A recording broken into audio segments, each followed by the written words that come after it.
Hi dear friends, welcome to joke board stories. അപ്പം നമ്മുടെ ഇന്നത്തെ ക്ലാസ് എന്ന് പറയുന്നത് 2024 നമുക്ക് നമ്മുടെ ഫിസിക്സുമായിട്ട് ബന്ധപ്പെട്ട് ചോദിച്ചിരിക്കുന്നത്. നമുക്കറിയാം ഫിസിക്കൽ സയൻസ് എന്ന് പറയുന്ന ഒരു പോർഷൻ, അതായത് ഫിസിക്സും കെമിസ്ട്രിയുമായിട്ട് ഏകദേശം നമുക്ക് 10 മാർക്കിനാണ് നമ്മുടെ 10th പ്രിലിംസിന് വരുന്നത്.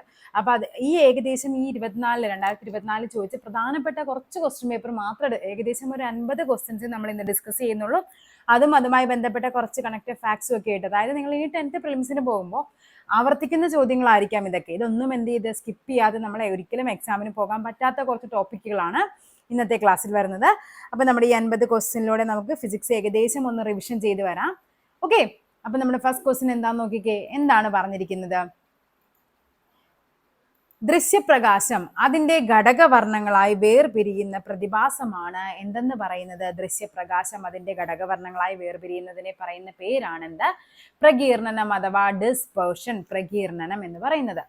ഓക്കെ, അപ്പൊ എന്താണ് അപവർത്തനം എന്ന് പറയുന്നത്? അപവർത്തനം എന്ന് പറഞ്ഞാൽ പ്രകാശം ഒരു മാധ്യമത്തിൽ നിന്ന് മറ്റൊരു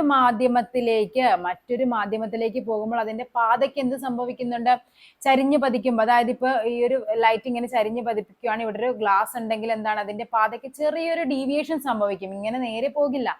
അതിനെയാണ് അപവർത്തനം എന്ന് പറയുന്നത്. അപ്പൊ ഈ പ്രകീർണനത്തിന്റെ ഒരു ബേസിക് എന്ന് പറയുന്നത് എന്തായിരിക്കും? അപവർത്തനമാണ്. അപ്പൊ അങ്ങനെയും ചോദിക്കാം. ചിലപ്പോ എന്താണ് ദൃശ്യപ്രകാശം അതിന്റെ ഘടകവർണ്ണങ്ങളായി വേർപിരിയുന്ന പ്രതിഭാസം എന്ന് പറഞ്ഞിട്ട് പ്രകീർണനം തന്നില്ലെങ്കിൽ നമുക്ക് അതിൽ എവിടെ പറയാം? അവിടെ എന്ത് പറയാം? അപവർത്തനം പറയും. അത് അങ്ങനെ ഒരു ക്വസ്റ്റ്യൻ വരുന്നുണ്ട്, അതുകൊണ്ടാണത് പറഞ്ഞത്. ഓക്കെ, ഇനി എന്താണ് പ്രതിപതനം എന്ന് പറഞ്ഞാൽ?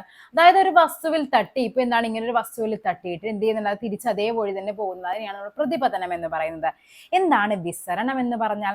അതായത് പ്രകാശം അന്തരീക്ഷത്തിലെ പൊടിപടലങ്ങളിലൊക്കെ തട്ടിയിട്ട് എന്ത് ചെയ്യും, അങ്ങോട്ടും ഇങ്ങോട്ടൊക്കെ തോന്നിയ പോലെയൊക്കെ എന്ത് ചെയ്യുന്നുണ്ട്, പ്രതിപദിക്കുന്നുണ്ട്. അതിനെയാണ് നമ്മൾ വിസരണം എന്ന് പറയുന്നത്. അപ്പൊ ആകാശത്തിന്റെ നീല നിറത്തിന് കാരണം എന്താണെന്ന് ചോദിച്ചു കഴിഞ്ഞാൽ അതെന്താണ്? അത് നമ്മുടെ വിസരണമാണ്. അതേപോലെ കടലിന്റെ നീല നിറം എന്താണ്? വിസരണമാണ്. അതേപോലെ സമയങ്ങളിൽ എന്താണ്, ചക്രവാളം ചുവന്ന് കാണുന്നതിനുള്ള കാരണമൊക്കെ ഈ പറയുന്ന വിസരണമാണ്. ഓക്കെ, നെക്സ്റ്റ് ക്വസ്റ്റ്യൻ നോക്കാം. പാരപ്പറ്റിൽ വെച്ചിരിക്കുന്ന ഒരു ചെടിച്ചട്ടി താഴേക്ക് പതിക്കുമ്പോൾ അതിനുണ്ടാകുന്ന ഊർജ്ജമാറ്റം. അപ്പൊ നമുക്കറിയാം, ഒരു വസ്തുവിന് അതിന്റെ സ്ഥാനം കൊണ്ട് ലഭിക്കുന്ന ഊർജ്ജമാണ് എന്തെന്ന് പറയുന്നത്? സ്ഥിതികോർജം എന്ന് പറയുന്നത്. ഓക്കെ, അപ്പോൾ ഇതിങ്ങനെ താഴേക്ക്, ഇതിവിടെ ഇരിക്കുവാണ് ഒരു ചെടിച്ചട്ടി, അത് നേരെ താഴേക്ക് വീഴുമ്പോഴേക്കും അതെന്ത് സംഭവിക്കുന്നുണ്ട്? അതിന്റെ ഗതികോർജം, അതിന്റെ ചലനം മൂലം ലഭിക്കുന്നതാണ് ഗതികോർജം. അപ്പൊ ഇവിടെ നിന്ന് സാധനം എന്ത് ചെയ്തു, ചലനം സംഭവിച്ചു.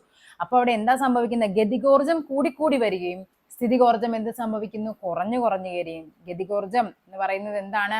നമ്മുടെ കൈനറ്റിക് എനർജി എന്ന് പറഞ്ഞാൽ ½ mv², പൊട്ടൻഷ്യൽ എനർജി സ്ഥിതികോർജം എന്ന് പറഞ്ഞാൽ mgh-ഉമാണ്. ഈ രണ്ട് ഇക്വേഷൻ ഒന്ന് പഠിച്ചു വെക്കണം. ഇക്വേഷൻ ആയിട്ട് ചിലപ്പോൾ ചോദിക്കാറുണ്ട് ക്വസ്റ്റ്യൻ. ഇക്വേഷൻ ആയിട്ട് ആയിരിക്കില്ല ചോദിക്കുന്നത്, ഇങ്ങനെയായിരിക്കും: ഒരു വസ്തുവിന്റെ മാസ് ഇരട്ടിയാക്കിയാൽ അതിന്റെ ഗതികോർജത്തിന് എന്ത് സംഭവിക്കുന്നുണ്ട്, അല്ലെങ്കിൽ സ്ഥിതികോർജത്തിന് എന്ത് സംഭവിക്കുന്നു എന്നൊക്കെ പറഞ്ഞ് ചോദിക്കാറുണ്ട്. അപ്പൊ അതൊന്ന് പഠിച്ചു വെക്കാം. ഓക്കെ, അപ്പൊ ഇവിടെ എന്താണ് ആൻസർ വരേണ്ടത്? ഗതികോർജം കൂടുകയും സ്ഥിതികോർജം കുറയുകയും ചെയ്യും. ഓപ്ഷൻ സി ആണ് ആൻസർ ആയിട്ട് വരേണ്ടത്. താഴെ പറയുന്ന പ്രസ്താവനകളിൽ ശരിയായത് ഏതാണ് ശരിയായത്? കൽക്കരി പാരമ്പര്യ ഇതര ഊർജ സ്രോതസ്സാണ്. തിരമാല പാരമ്പര്യ ഇതര ഊർജ സ്രോതസ്സാണ്. സൂര്യൻ പാരമ്പര്യ ഊർജ സ്രോതസ്സാണ്. ഇവിടെ നമുക്ക് ശരിയായതല്ലേ വേണ്ടത്? ഇവിടെ ഏതാണ് ശരി? ഈ പറയുന്ന രണ്ട് മാത്രമല്ലേ ശരി? തിരമാല എന്ന് പറയുന്നത് ഒരു പാരമ്പര്യ ഇതരമാണ്. സൂര്യൻ എന്ന് പറയുമ്പോൾ എന്താണ്? അതൊരു പാരമ്പര്യ ഊർജ സ്രോതസ്സാണ്. സൂര്യനും എന്താണ്? പാരമ്പര്യ ഇതരമാണ്. കൽക്കരി എന്ന് പറയുന്ന ഒരു പാരമ്പര്യ ഊർജ സ്രോതസ്സാണ്. അപ്പൊ ഇതും തെറ്റാണ്. ഓപ്ഷൻ ബി രണ്ട് മാത്രമാണ് ശരി. നമ്മുടെ ഇതിന്റെ ഡിസ്ക്രിപ്ഷനിൽ നമ്മുടെ ഫിസിക്സിന്റെ മോക്ക് ടെസ്റ്റ് ഞാൻ ആഡ് ചെയ്തിട്ടേക്കാം. ഫിസിക്സ്, കെമിസ്ട്രി, ബയോളജി ഒക്കെ നിങ്ങൾ അല്ലെങ്കിൽ ജസ്റ്റ് ചാനലിൽ കയറി പ്ലേലിസ്റ്റ് ചെക്ക് ചെയ്ത് കഴിഞ്ഞാൽ ടോപ്പിക് വൈസ് ആയിട്ട് ഫിസിക്സ് ഓൾമോസ്റ്റ് കംപ്ലീറ്റ് ചെയ്ത് ഇട്ടിട്ടുണ്ട്. നിങ്ങൾക്കത് പഠിച്ച് ഓരോ ടോപ്പിക് അനുസരിച്ച് പഠിച്ചിട്ടത് മോക്ക് ടെസ്റ്റ് ചെയ്ത് നോക്കുകയാണെങ്കിൽ ഇത്രയും കൂടി ഉപകാരപ്പെടും. ഓക്കെ, അപ്പൊ നമ്മുടെ അടുത്ത ക്വസ്റ്റ്യൻ നോക്കാം. മിക്സി പ്രവർത്തിക്കുമ്പോൾ ഉണ്ടാകുന്ന ഊർജ്ജമാറ്റം എന്ന ആശയം പ്രയോജനപ്പെടുത്തി താഴെ കൊടുത്തിരിക്കുന്നവയിൽ ശരി ഉത്തരം കണ്ടെത്താനാണ് പറഞ്ഞിരിക്കുന്നത്. മിക്സി പ്രവർത്തിക്കുമ്പോൾ എന്താണ്? വൈദ്യുതോർജ്ജം യാന്ത്രികോർജ്ജമായിട്ട് മാറുന്നു. പക്ഷെ ഇതിൽ ശരിക്കും നമ്മുടെ ആൻസർ വന്നിരുന്നത് ഓപ്ഷൻ എ ആണ്, വൈദ്യുതോർജ്ജം യാന്ത്രികോർജ്ജമായി മാറുന്നു. പക്ഷെ ഇതിൽ നമുക്ക് ഇതും ആൻസർ ആയിട്ട് വരാം. കാര്യം നമുക്കറിയാം മിക്സി പ്രവർത്തിക്കുമ്പോൾ ശബ്ദവും ഉണ്ടാകും. കാര്യം ഇപ്പോഴത്തെ മിക്സികൾക്ക് ശബ്ദമില്ലാത്ത മിക്സികളൊക്കെ ഉണ്ട്. അതുകൊണ്ടായിരിക്കാം അവർ ആൻസർ ആയിട്ട് തന്നത് ഓപ്ഷൻ എ ആണ്, വൈദ്യോർജ്ജം യാന്ത്രികോർജ്ജമായിട്ട് മാറുന്നു. ശരിക്കും അതിന്റെ പർപ്പസ് എന്ന് പറയുമ്പോൾ ശബ്ദമല്ലല്ലോ, അവിടുത്തെ പർപ്പസ് എന്ന് പറയുന്നത് എന്താണ്? യാന്ത്രികോർജ്ജമല്ലേ. അതായത് അതിൻ്റെ ഉള്ളിൽ ആ ഇട്ടിരിക്കുന്ന സാധനത്തെ എന്ത് ചെയ്യുക, അരക്കുക എന്നുള്ളതാണ് അതിന്റെ പർപ്പസ്. അല്ലാണ്ട് ശബ്ദം പുറപ്പെടുവിക്കുക എന്നുള്ളതല്ല മിക്സിയുടെ പർപ്പസ് എന്ന് പറയുന്നത്. അതുകൊണ്ടായിരിക്കാം അവർ ഇത് ആൻസർ ആയിട്ട്, നമ്മൾ ഗൈഡൊക്കെ റെഫർ ചെയ്യുമ്പോഴേക്കും യാന്ത്രികോർജ്ജം, ശബ്ദോർജ്ജം, താപോർജ്ജം ഒക്കെ വരുന്നുണ്ട് മിക്സിയിൽ. അപ്പൊ മെയിൻ ആയിട്ട് വരുന്നത് എന്താണ്? വൈദ്യോർജ്ജത്തെ എന്താക്കിയാണ് മാറ്റുന്നത് മിക്സി? യാന്ത്രികോർജ്ജമായിട്ടാണ്. പ്രകാശോർജ്ജം പറയുമ്പോൾ നമുക്ക് ഏത് പറയാം? ബൾബ് അല്ലെ. വൈദ്യോർജ്ജത്തെ പ്രകാശോർജ്ജമാക്കി മാറ്റുന്നു. ശബ്ദോർജ്ജം പറയുമ്പോൾ എന്താ പറയാ നമുക്ക്? ലൗഡ് സ്പീക്കർ അല്ലെ. ലൗഡ് സ്പീക്കർ എന്ന് പറയുന്നത് നമ്മൾ നൽകുന്ന ശബ്ദോർജ്ജത്തെയാണ് അവർ എന്താക്കി മാറ്റുന്നത്? വൈദ്യോർജ്ജത്തെയാണ് അവര് ശബ്ദോർജ്ജത്തെ അവർ എന്താക്കി മാറ്റുന്നുണ്ട്? അത് മൈക്കാണ്. ലൗഡ് സ്പീക്കർ എന്ന് പറയുന്നത് വൈദ്യോർജ്ജത്തെ വീണ്ടും എന്താക്കി മാറ്റുന്നുണ്ട്? ശബ്ദോർജ്ജമാക്കി മാറ്റുന്നുണ്ട്. മൈക്രോസ്കോപ്പ്, ടെലസ്കോപ്പ്, ക്യാമറ മുതലായ ഉപകരണങ്ങൾ ഉപയോഗിക്കുന്ന ലെൻസ് ഏത്? മൈക്രോസ്കോപ്പ് ഇതിലേക്ക് ഉപയോഗിക്കുന്ന എന്താണ്? അത് കോൺവെക്സ് ലെൻസ് ആണ്. കോൺവെക്സ് ലെൻസ് ആണ്. ഓക്കെ. അതേപോലെ ഈ ലെൻസുമായിട്ട് ബന്ധപ്പെട്ട് നമുക്ക് കുറച്ച് കാര്യങ്ങൾ പഠിക്കാനുണ്ട്. ലെൻസിന്റെ പവർ കണ്ടുപിടിക്കാനുള്ള ഇക്വേഷൻ എന്താണ്? ലെൻസിന്റെ പവർ എന്ന് പറയുന്നത് P = 1/f ആണ്. അതേപോലെ സമവാക്യം എന്താണ്? 1/f = 1/v - 1/u ആണ് എന്തിൻ്റെത്? ലെൻസിൻ്റെത്. എങ്കിൽ ദർപ്പണം വരുമ്പോൾ വ്യത്യാസമുണ്ട്, അത് തെറ്റിപ്പോകരുത്. 1/f = 1/v + 1/u ആണ് എന്തിൻ്റെത്? ദർപ്പണ സമവാക്യം എന്ന് പറയുന്നത്. ലെൻസ് ആണെങ്കിൽ മൈനസും, ദർപ്പണമാണെങ്കിൽ പ്ലസും ആണ്, തിരിഞ്ഞു പോകരുത്. ദോലന ചലനത്തിന് ഉദാഹരണം. ദോലനം എന്ന് പറഞ്ഞാൽ നമുക്കറിയാം മുന്നോട്ടും പുറകോട്ടുമുള്ള ചലനത്തെയാണ് നമ്മൾ എന്ത് പറയുന്നത്? ദോലനം എന്ന് പറയുന്നത്. അപ്പൊ എന്താണ് ദോലന ചലനത്തിന് ഉദാഹരണം? നമുക്കറിയാം ക്ലോക്കിലെ പെൻഡുലം അല്ലെ. പെൻഡുലം ഇങ്ങനെ മുന്നോട്ടും പുറകോട്ടുമാണ് ചലിക്കുന്നത്. ഊഞ്ഞാലിന്റെ ചലനം മുന്നോട്ടും പുറകോട്ടുമാണ്, അതും ദോലനമാണ്.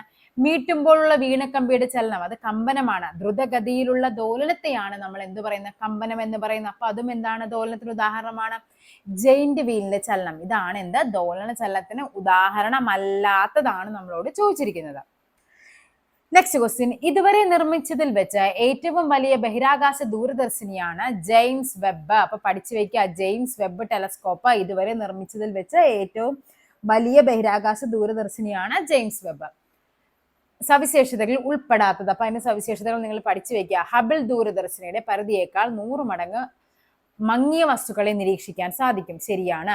ഉപഗ്രഹങ്ങൾ, ഗ്രഹങ്ങൾ, ചിഹ്നഗ്രഹങ്ങൾ, ധൂമകേതുക്കൾ എന്നിവ പരിശോധിക്കാൻ കഴിയും. ഇതും ശരിയാണ്. താരാപഥങ്ങളുടെ രൂപീകരണം പഠിക്കുകയും നിരീക്ഷിക്കുകയും ചെയ്യും. ഇതും ശരിയാണ്.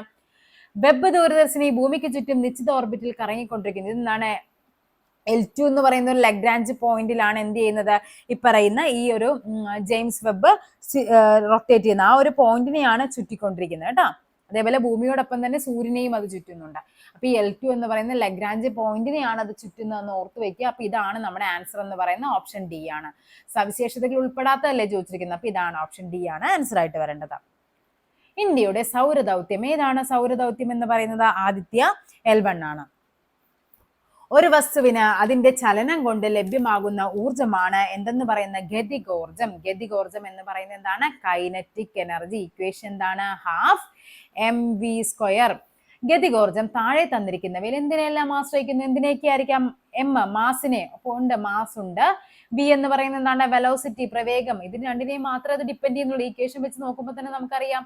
അപ്പൊ ഏതാണ്? 2ഉം 3ഉമാണ്. ഓപ്ഷൻ സി ആണ് ആൻസർ ആയിട്ട് വരേണ്ടത്. ഇനി സ്ഥിതികോർജം, പൊട്ടൻഷ്യൽ എനർജി ആണെങ്കിലോ mgh എന്തിനേക്ക് ആശ്രയിക്കുന്നുണ്ട്? മാസിനെയും ഗുരുത്വാകർഷണ ബലത്തെയും അതേപോലെ ഉയരത്തെയും ആശ്രയിക്കുന്നുണ്ട്. എന്താണെങ്കിൽ? സ്ഥിതികോർജമാണെങ്കിൽ. അതുകൊണ്ടാണ് ഇക്വേഷൻസും കൂടി പഠിച്ചു വെക്കണമെന്ന് പറഞ്ഞത്. ശബ്ദതരംഗവുമായി ബന്ധപ്പെട്ട് താഴെ തന്നിരിക്കുന്ന പ്രസ്താവനകളിൽ ശരി അല്ലാത്തവ. വസ്തുക്കളുടെ കമ്പനം മൂലമാണ് ശബ്ദമുണ്ടാകുന്നത്. ശരിയാണ്. ശബ്ദത്തിന് സഞ്ചരിക്കുവാൻ മാധ്യമം ആവശ്യമാണ്. ശരിയാണ്. സാധാരണഗതിയിൽ ഒരാൾക്ക് 20 ഹെർട്സ് മുതൽ 20,000 ഹെർട്സ് വരെയുള്ള ആവൃത്തിയുള്ള ശബ്ദം അല്ലെ, ഒന്നുകിൽ ഇങ്ങനെ തരും 20 ഹെർട്സ് ടു 20 കിലോ ഹെർട്സ് എന്നും തരുവേ, അതും കറക്റ്റ് ആണ്. ഇതും ശരിയാണ്. ശബ്ദം ഏറ്റവും വേഗത്തിൽ സഞ്ചരിക്കുന്നത് വായുവിലാണ്. വായുവിലല്ല, ശബ്ദം ഏറ്റവും വേഗത്തിൽ സഞ്ചരിക്കുന്നത് ഖരപദാർത്ഥങ്ങളിലാണ്. അപ്പൊ നമുക്കിവിടെ ശരിയല്ലാത്തതല്ലേ വേണ്ടത്. സോ ഓപ്ഷൻ സി 4 മാത്രമാണ് ഇവിടെ ശരിയല്ലാത്ത പ്രസ്താവന എന്ന് പറയുന്നത്. ചന്ദ്രയാൻ 3യുടെ വിക്ഷേപണത്തിൽ അവസാന ഘട്ടത്തിലുള്ള ക്രയോജനിക് എഞ്ചിനിലെ പ്രൊപ്പലന്റ് ഏതെന്നാ ചോദിച്ചിരിക്കുന്നത്. ഏതാണത്? അത് ദ്രാവക ഹൈഡ്രജനും ദ്രാവക ഓക്സിജനുമാണ്. ചന്ദ്രയാൻ 3 നിങ്ങൾ നന്നായിട്ട് പഠിക്കേണ്ടതാണ്. ഫിസിക്സിലെ പോർഷൻസ് നന്നായിട്ട് പഠിക്കേണ്ട കുറച്ച് ടോപ്പിക്കുകളാണ്. ചന്ദ്രയാൻ 3 ഉണ്ട്. അതേപോലെ ശബ്ദം നിങ്ങൾ നന്നായിട്ട് വായിച്ചിട്ട് പോകണം. അതേപോലെ ഈ പറയുന്ന ഈ യൂണിറ്റുകൾ ഇതൊക്കെയാണ് ഏറ്റവും കൂടുതലായിട്ട് ചോദിച്ചു കണ്ടത്. ചന്ദ്രയാൻ 3 ഒത്തിരി ക്വസ്റ്റ്യൻസ് ഉണ്ട്. ശാസ്ത്രലോകത്ത് ഇന്ത്യയുടെ അഭിമാനമായ ചന്ദ്രയാൻ 3 വിക്ഷേപിച്ച തീയതി എന്നാണ് ചന്ദ്രയാൻ 3 വിക്ഷേപിച്ചത്? 2023 ജൂലൈ 14 ചന്ദ്രയാൻ 3 വിക്ഷേപിക്കുന്നത്. താഴെ പറയുന്നവയിൽ ചന്ദ്രയാൻ 3യുടെ വിക്ഷേപണവുമായി ബന്ധപ്പെട്ട് ശരിയായവ കണ്ടെത്താൻ. വിക്ഷേപണ സമയത്തെ ISRO ചെയർമാൻ ആരാണ്? നമുക്കറിയാം എസ് സോമനാഥാണ് ചെയർമാൻ ആയിരുന്നത്. അപ്പൊ ഇതെന്താണ്? ശരിയായതല്ലേ വേണ്ടത്? ഒന്ന് തെറ്റാണെന്ന് മനസ്സിലായി. നേരെ പോകുക. എല്ലാം ശരിയെന്നുള്ള പ്രസ്താവന വെട്ടി, ഒന്നുള്ളത് വെട്ടിക്കളഞ്ഞു. ബാക്കി ആൻസർ എന്തായിരിക്കും? Option D. ബാക്കി ഒന്നും വായിച്ചില്ലെങ്കിൽ പോലും നമുക്കറിയാം ഓപ്ഷൻ ഡി ആണ് ആൻസർ എന്നുള്ളത്. പ്രൊജക്ട് ഡയറക്ടർ വീരമിത്തുവേലാണ്. വിക്ഷേപണ വാഹനം LV Mark 3 ആണ്. വിക്ഷേപണ തീയതി എന്ന് പറയുന്നത് ജൂലൈ 2023 ആണ്. ഈ രണ്ട് ക്വസ്റ്റ്യനും ഒരേ ക്വസ്റ്റ്യൻ പേപ്പറിൽ വന്നതാണ്. അപ്പൊ ഈ ഒരു ക്വസ്റ്റ്യൻ അറിയാൻ പാടില്ല. ഇപ്പൊ ഈ ഒരു ക്വസ്റ്റ്യൻ നമുക്ക് അറിയില്ല എന്ന് വെക്കും. ഇത് ഏത് ഡേറ്റ് ആണെന്ന് കൺഫ്യൂഷൻ ആണെങ്കിൽ എന്താ അടുത്ത ക്വസ്റ്റ്യൻ തന്നെ നമുക്ക് ആൻസർ കറക്റ്റ് ചെയ്യാനായിട്ട് പറ്റിയേനെ. നെക്സ്റ്റ് നോക്കാം. ഒരു വൈദ്യുത ജനറേറ്റർ പ്രവർത്തിക്കുമ്പോൾ ഉണ്ടാകുന്ന ഊർജ പരിവർത്തനം. ജനറേറ്റർ നമ്മൾ എപ്പോഴാണ്? വൈദ്യോർജ്ജമല്ല. കാര്യം നമുക്ക് എന്താണ്? ജനറേറ്റർ എപ്പോഴും എന്താ? കറണ്ട് ഇല്ലാത്തപ്പോഴാണ് നമ്മൾ വൈദ്യുതി അല്ലെ ജനറേറ്റർ വർക്ക് ചെയ്യിപ്പിക്കുന്നത്. അപ്പൊ ഇത് രണ്ടുമല്ല എന്ന് മനസ്സിലായി. ഒരിക്കലും എന്താണ്? പ്രകാശോർജ്ജത്തിൽ നിന്നല്ല വൈദ്യോർജ്ജം ഉണ്ടാകുന്നത്. എന്തിൽ നിന്നാണ്?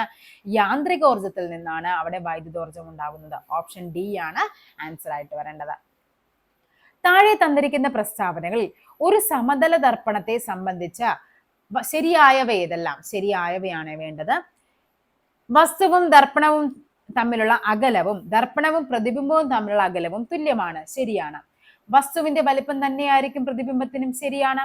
വസ്തുവിന്റെ യഥാർത്ഥ പ്രതിബിംബമല്ല നമുക്ക് ലഭിക്കുന്നത്. വസ്തുവിന്റെ മിഥ്യാപ്രതിബിംബമാണ് നമ്മുടെ എന്തിൽ ലഭിക്കുന്നത്? നമ്മുടെ സമതല, നമ്മുടെ പ്ലെയിൻ മിറർ, നമ്മുടെ കണ്ണാടിയിൽ ലഭിക്കുന്നത്. അതേപോലെ മറ്റൊന്നാണ് പാർശ്വിക വിപര്യം സംഭവിക്കുന്നുണ്ട്. അതായത് നമുക്കറിയാം, നമ്മൾ കണ്ണാടി നോക്കിയിട്ട് നമ്മൾ വലത് കൈ പൊക്കുമ്പോൾ കണ്ണാടിയിൽ എന്തായിരിക്കും? നമുക്ക് ഇടത് കൈ പൊക്കുന്നതായിട്ടായിരിക്കും തോന്നുന്നത്. അതായത് പാർശ്വിക വിപര്യം, ലാറ്ററൽ ഇൻവേർഷൻ എന്ന് പറയും, പാർശ്വിക വിപര്യം. അത് ചിലപ്പോൾ ചോദിക്കാറുണ്ട്. അതായത് കണ്ണാടിയിൽ നമ്മൾ വലത് കൈ ഉയർത്തുമ്പോൾ ഇടത് കൈ ഉയർന്നതായിട്ട് തോന്നുന്നത്. ഇതിനുള്ള കാരണം എന്തെന്ന് ചോദിക്കാറുണ്ട്. അതിനെയാണ് ലാറ്ററൽ ഇൻവേർഷൻ അഥവാ പാർശ്വിക വിപര്യം എന്ന് പറയുന്നത്. അപ്പൊ ഇവിടെ ഏതാണ് ശരിയായവയല്ലേ വേണ്ടത്? ഓപ്ഷൻ എ 1ഉം 2ഉമാണ് ശരിയായിട്ട് വരുന്നത്. ഇന്ത്യയുടെ ആദ്യ സൗര നിരീക്ഷണോപഗ്രഹമായ ആദിത്യ L1 വിക്ഷേപിച്ചതെന്ന്. എന്നാണ് ആദിത്യ L1 വിക്ഷേപിച്ചത്? 2023 സെപ്റ്റംബർ 2 വിക്ഷേപണ വാഹനമാണ് PSLV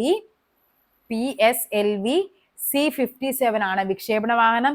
ഇതിന്റെ പ്രോജക്ട് ഡയറക്ടർ ആരാണെന്ന് ചോദിക്കാറുണ്ട്. ആരാണ്? നിഗർ ഷാജി ആണ് ഇതിന്റെ പ്രോജക്ട് ഡയറക്ടർ എന്ന് പറയുന്നത്. താഴെ പറയുന്നവയിൽ ശരിയായ പ്രസ്താവനകളാണ് വേണ്ടത്. എന്തൊക്കെയാണ്? താപത്തിന്റെ SI യൂണിറ്റ് ആണ് ജൂള്. ശരിയാണ്. SI യൂണിറ്റുകൾ വരും, നമ്മൾ പഠിക്കുന്നതാണ്. നമുക്കറിയാം 7 SI യൂണിറ്റ് അടിസ്ഥാന യൂണിറ്റുകളാണ് വെച്ചിട്ടാണ് നമ്മൾ പഠിക്കുന്നത്. താപത്തിന്റെ SI യൂണിറ്റ് ജൂളും താപനിലയുടെ SI യൂണിറ്റ് കെൽവിനുമാണ്. വ്യത്യാസമുണ്ട്. താപോർജ്ജം എന്നൊക്കെ പറയും, താപനില, അത് രണ്ടും വ്യത്യാസമുണ്ട്. അപ്പൊ ആൻസർ വരേണ്ടത് ഓപ്ഷൻ എ 1ഉം 4ഉമാണ് ശരിയായിട്ട് വരേണ്ടത്. അതേപോലെ നമുക്ക് 7 SI യൂണിറ്റുകൾ ഉണ്ടെന്ന് പറഞ്ഞു. അതിൽ ഒന്നാമത്തെ ഏതാണ്? നീളത്തിന്റെ യൂണിറ്റ് എന്താണ്? നമുക്കറിയാം മീറ്റർ, M. അതേപോലെ പിണ്ഡം എന്താണ്? കിലോഗ്രാം. പിന്നെന്താണ്? സമയം എന്ന് പറയുന്നത് സെക്കൻഡ്, S. അതേപോലെ പിന്നെ ഏതാണ്? വൈദ്യുത പ്രവാഹ തീവ്രത. എന്താണ് വൈദ്യുത പ്രവാഹ തീവ്രത? ആംബിയർ. പിന്നെ ഉള്ളത് പദാർത്ഥത്തിന്റെ അളവ്.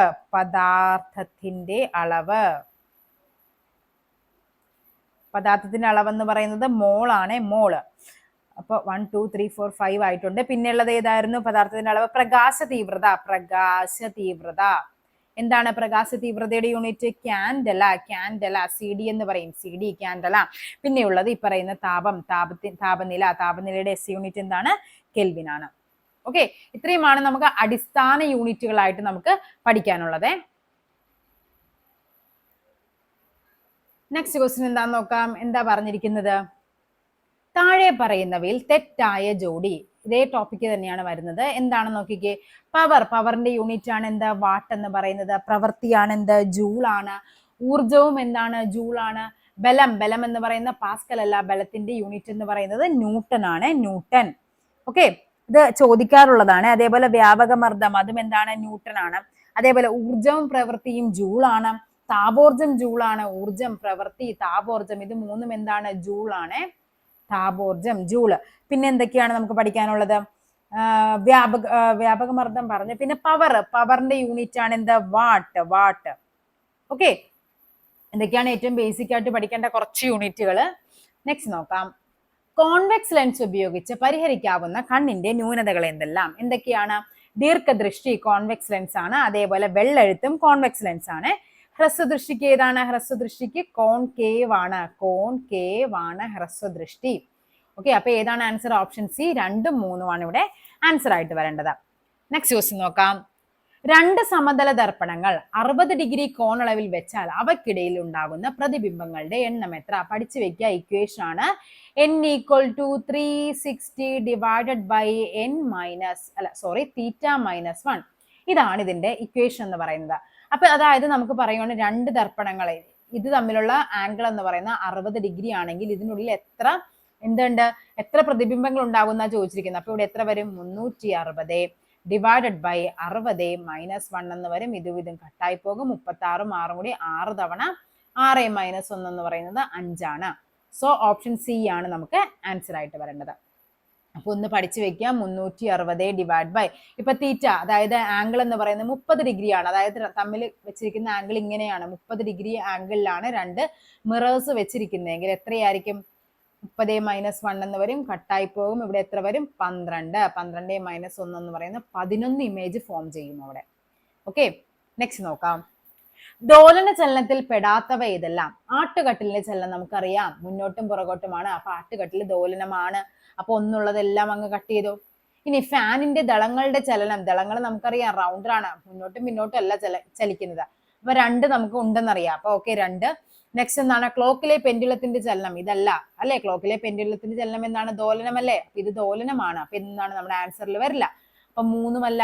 ആൻസർ ചെയ്ത് വരും ഓപ്ഷൻ ഡി 2 and 4 ആണ് ആൻസറിൽ എന്ന് പറയുന്നത്. ചന്ദ്രനിൽ അവസാനമായി കാലുകുത്തിയത്, ആദ്യമായി കാലുകുത്തിയത് നമുക്കറിയാം യൂറി ഗഗാറിൻ ആണെന്ന് നമുക്കറിയാം.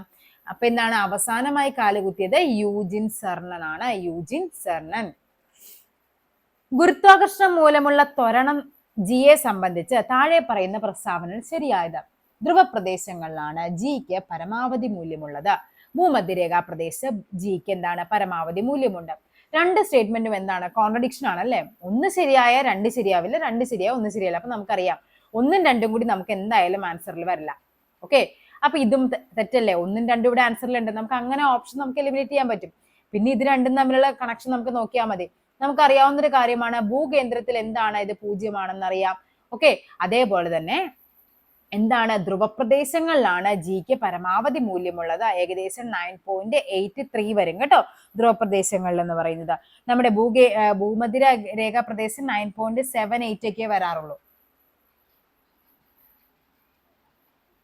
ഓക്കെ, അപ്പൊ 9.78 ആണ് ഭൂമധ്യരേഖാ പ്രദേശത്ത്. അപ്പൊ ഇവിടുത്തെ ആൻസർ എന്ത് വരും? നമുക്ക് ആൻസർ എന്ന് പറയുന്നത് ഏതൊക്കെയാണ്? 1ഉം 3ഉം ആണ് ശരി. ഓപ്ഷൻ സി ആണ് ഇവിടെ ആൻസർ ആയിട്ട് വരേണ്ടത്. ഓക്കെ അല്ലേ? നെക്സ്റ്റ് ക്വസ്റ്റ്യൻ നോക്കാം. h ഉയരത്തിൽ നിന്നും താഴേക്ക് പതിക്കുന്ന ഒരു വസ്തു പകുതി ദൂരം സഞ്ചരിച്ചു കഴിയുമ്പോൾ അതിന്റെ സ്ഥിതികോർജവും ഗതികോർജവും തമ്മിലുള്ള അനുപാതം എത്രയായിരിക്കും? അതായത് പറയുകയാണ് നമുക്കൊരു സാധനം ഇവിടുന്ന് മുകളിൽ ഇരിക്കുവാണ്. ഓക്കെ, അതെന്താണ്? ഉയരത്തിൽ നിന്ന് താഴേക്ക് പതിക്കുമ്പോഴേക്കും എന്താണ് സംഭവിക്കുന്നത്? ഇതിന്റെ ഉയരം എന്ന് പറയുന്നത് h ആണ്. നമുക്കറിയാം മുകളിൽ നിന്നൊരു വസ്തു താഴേക്ക് വരുമ്പോഴേക്കും അതിന്റെ ഗതികോർജം കൂടി വരും. സ്ഥിതികോർജം എന്ത് സംഭവിക്കും? കുറഞ്ഞു വരും അല്ലെ? മുകളിൽ ഇരിക്കുമ്പോൾ അതിന്റെ സ്ഥിതികോർജം കൂടുതലായിരിക്കും. അത് ഏകദേശം പകുതി എത്തുമ്പോഴേക്കും 2ഉം ഈക്വൽ ആയിരിക്കും. അപ്പൊ അത് 1:1 ആയിരിക്കും അതിന്റെ റേഷ്യോ എന്ന് പറയുന്നത്. സോ ഓപ്ഷൻ ഡി ആണ് ആൻസർ ആയിട്ട് വരേണ്ടത്. താഴെ പറയുന്ന മാധ്യമങ്ങളെ അവയിലൂടെയുള്ള ശബ്ദ തരംഗങ്ങളുടെ പ്രവേഗത്തിന്റെ അടിസ്ഥാനത്തിൽ ആരോഹണ ക്രമത്തിൽ എഴുതാനാണ് പറഞ്ഞിരിക്കുന്നത്. ആരോഹണ ക്രമം എന്ന് പറയുമ്പോൾ എന്താണ്? ചെറുതിൽ നിന്ന് വലുതിലോട്ട്. അപ്പൊ നമുക്കറിയാം നമുക്ക് ഏറ്റവും കൂടുതൽ ശബ്ദത്തിന് വേഗതയുള്ളത് ഖരവസ്തുക്കളിലാണ്. അത് കഴിയുമ്പോഴാണ് എന്താ? നമ്മുടെ ദ്രാവകം വരുന്നത്. ഏറ്റവും അവസാനമാണ് വാതകം വരുന്നത്.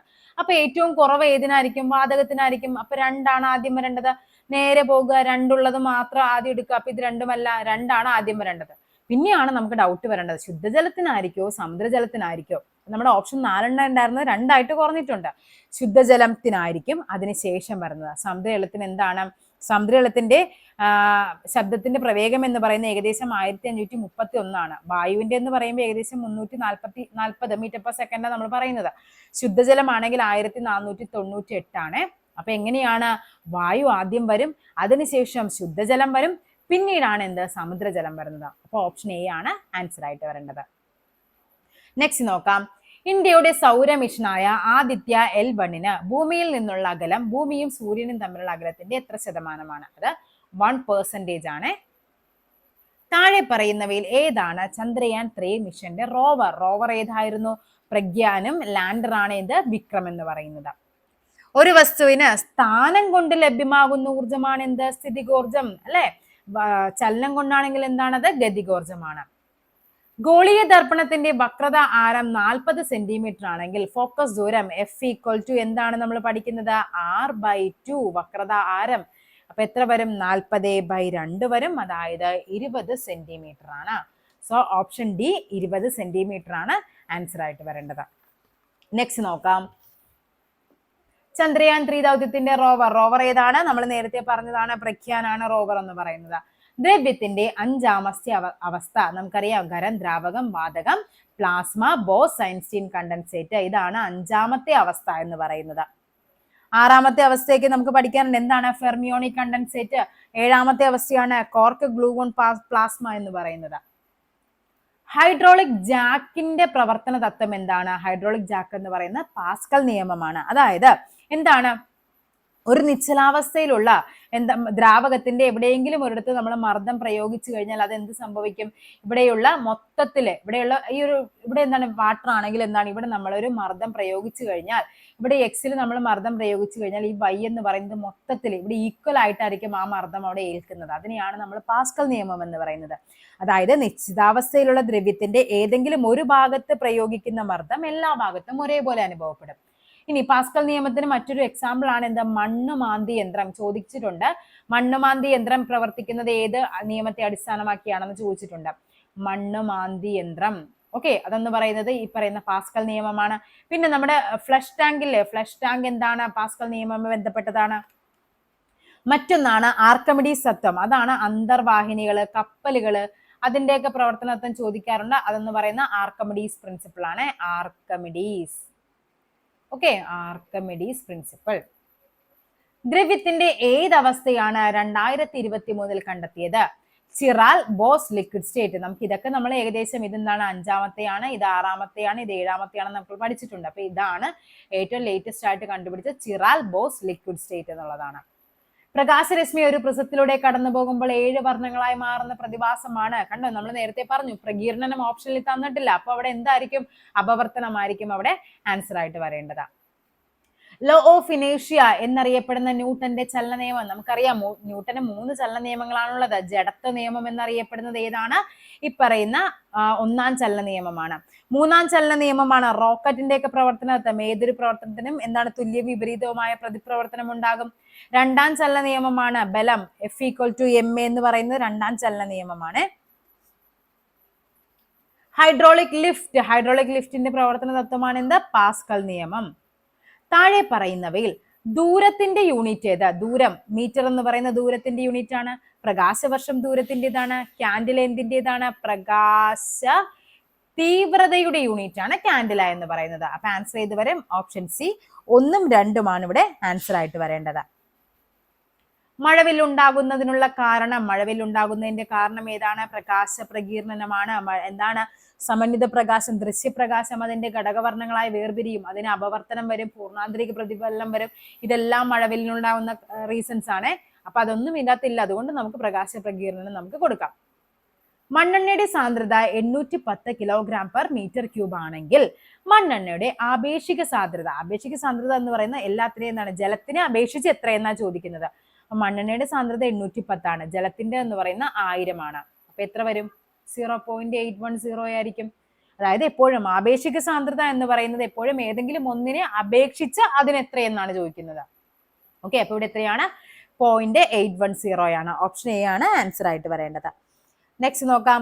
ആദിത്യ L1 വിക്ഷേപിക്കാൻ ഉപയോഗിച്ച വിക്ഷേപണ വാഹനം ഏതായിരുന്നു? PSLV-C 57 ആണ് അല്ലെ. PSLV-C 57.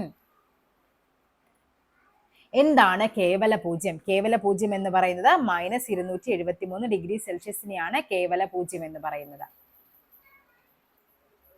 അതേപോലെ ഇവിടെ നിങ്ങൾ പഠിക്കേണ്ട ഒരു കാര്യമാണ് കൺവേർഷൻ ചോദിക്കാറുണ്ട് പരീക്ഷയ്ക്ക് കൺവേർട്ട് ചെയ്യാനായിട്ട്. അതായത് ഇപ്പോൾ ഒരു ക്വസ്റ്റ്യൻ വന്നിരുന്നത് 212 ഡിഗ്രി ഫാരൻഹീറ്റ് 212 ഡിഗ്രി ഫാരൻഹീറ്റ് എന്നുള്ളത് എത്ര കെൽവിൻ ആണെന്നൊരു ക്വസ്റ്റ്യൻ ഉണ്ടായിരുന്നു. അപ്പൊ നമുക്കറിയാം ഫാരൻഹീറ്റിനെ നമുക്ക് സെൽഷ്യസിലോട്ട് കൺവേർട്ട് ചെയ്യുക എന്ന് പറയുന്നത് എങ്ങനെയാണ്? F-32 ഇൻറ്റു 5/9 ആണ്. പഠിച്ചു വെക്കണ ഇക്വേഷൻ F-32 ഇൻറ്റു 5/9 ആണ്. അപ്പോൾ ഇവിടെ ഫാരൻഹീറ്റ് എന്ന് പറയുന്നത് 212 - 32 ഇൻറ്റു 5/9 വരും. അതായത് ഇവിടെ എത്ര വരും? 180 ഇൻറ്റു 5/9 എന്ന് വരും. ആൻസർ എങ്ങനെ വരും? ഇവിടെ രണ്ട് തവണയല്ലേ, അപ്പൊ 20 ഇൻറ്റു 5 എന്ന് പറയുന്നത് 100 ആണ്. 100 ഡിഗ്രി സെൽഷ്യസ് ആണെന്ന് പറയുന്നത് 212 ഡിഗ്രി ഫാരൻഹീറ്റ് എന്ന് പറയുന്നത്. നമുക്കതിനെ കെൽവിനിലോട്ടാണ് മാറ്റേണ്ടത്. അപ്പൊ എങ്ങനെയാണ് കെൽവിനിലോട്ട് കൺവേർട്ട് ചെയ്യാനായിട്ട് സെൽഷ്യസിനോട് എന്ത് കൂട്ടണം? 273 കൂട്ടിയാൽ മതി. അപ്പൊ ആൻസർ വരുന്ന 373 കെൽവിനാണ് 212 ഡിഗ്രി ഫാരൻഹീറ്റ് എന്ന് പറയുന്നത്. അപ്പൊ ഇതൊന്ന് പഠിച്ചു വെക്കുക. ഈ രണ്ട് ഇക്വേഷൻസ് പഠിക്കണം. F-32 ഇൻറ്റു 5/9 കെൽവിനെ അതായത് സെൽഷ്യസിനെ കെൽവിനിലോട്ട് മാറ്റാനായിട്ട് എന്ത് ചെയ്യണം? +273 ഭൂകമ്പ തരംഗങ്ങൾ ഭൂമിയുടെ ഉപരിതലത്തിൽ എത്തുന്നതിന് മുൻപ് പ്രഭവ കേന്ദ്രത്തിൽ നിന്ന് പുറപ്പെടുവിക്കുന്ന ശബ്ദ തരംഗം താഴെ പറയുന്നവയിൽ ഭൂകമ്പത്തിനൊക്കെ ഉപയോഗിക്കുന്ന തരംഗം എന്ന് പറയുന്നത് എന്താണ്? ഇൻഫ്രാ സൗണ്ട് ആണ്. ഇൻഫ്രാസൗണ്ട്. അപ്പൊ നമുക്കറിയാം ഇൻഫ്രാസൗണ്ടും ഉണ്ട്, അൾട്രാസൗണ്ടും ഉണ്ട്. നമുക്കറിയാം 20,000 ഹെർട്സിൽ കൂടുതലാണെങ്കിൽ അതിനെ അൾട്രാസൗണ്ട് എന്നും 20 ഹെർട്സിൽ താഴെയാണെങ്കിൽ അതിനെ ഇൻഫ്രാസൗണ്ട് എന്നാണ് പറയുന്നത്. അതേപോലെ തന്നെ ഭൂകമ്പ തരംഗങ്ങളൊക്കെ ഇൻഫ്രാസൗണ്ട് ആണ്. പിന്നെ ഏതാണ് നമ്മൾ പറയുന്നത്? നമ്മുടെ വവ്വാലൊക്കെ അൾട്രാസൗണ്ട് ആണ്. വവ്വാലൊക്കെ ഇത് പിടിക്കുന്നത്, മുന്നിലെ തടസ്സങ്ങൾ അറിയുന്നതൊക്കെ അൾട്രാസൗണ്ട് ഉപയോഗിച്ചിട്ടാണ്. ഓക്കെ. അതേപോലെ തന്നെയാണ് വവ്വാലും ഡോൾഫിനൊക്കെ അൾട്രാസൗണ്ട് ആണ്. ആനയും തിമിംഗലവും ഒക്കെ അഗ്നിപർവ്വതം ഇതെല്ലാം എന്താണ്? ഇൻഫ്രാസൗണ്ട് ആണ്. ഇന്റർനാഷണൽ ഡാർക്ക് സ്കൈ എന്ന സംഘടന പ്രകാശ മലിനീകരണവുമായി ബന്ധപ്പെട്ട പ്രവർത്തനങ്ങൾക്ക് പ്രസിദ്ധമാണ്.